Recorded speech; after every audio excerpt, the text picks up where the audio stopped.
Begin afresh every morning. Devotional thoughts for women.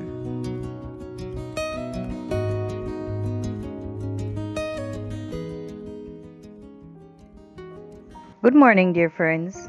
Today, March 28, 2023, our devotional is entitled Gideon's Disobedience.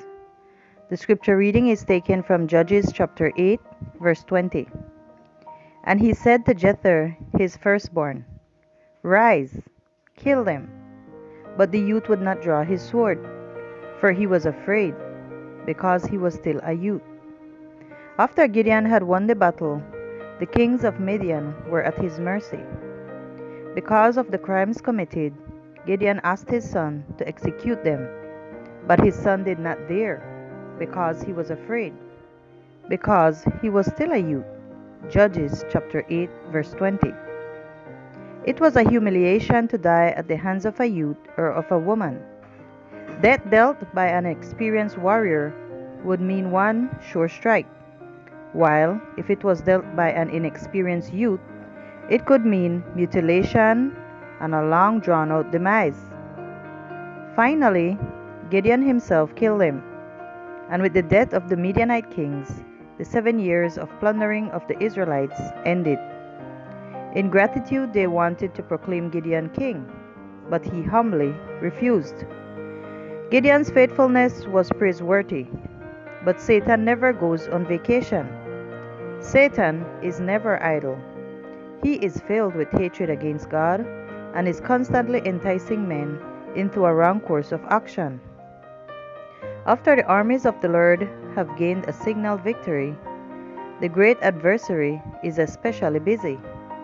He comes disguised as an angel of light, and as such he endeavors to overthrow the work of God.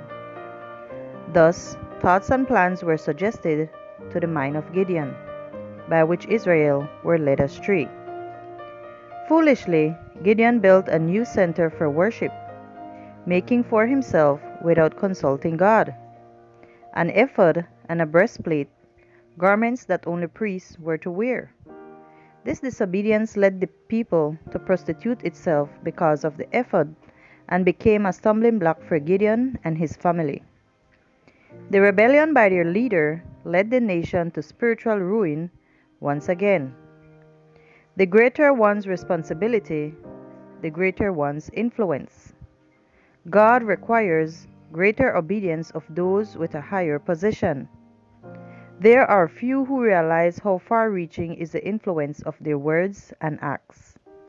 How often the errors of parents produce the most disastrous effects upon their children and children's children, long after the actors themselves have been laid in the grave? Everyone is exerting an influence upon others and will be held accountable for the result of that influence. Those who stand in the highest positions may lead astray.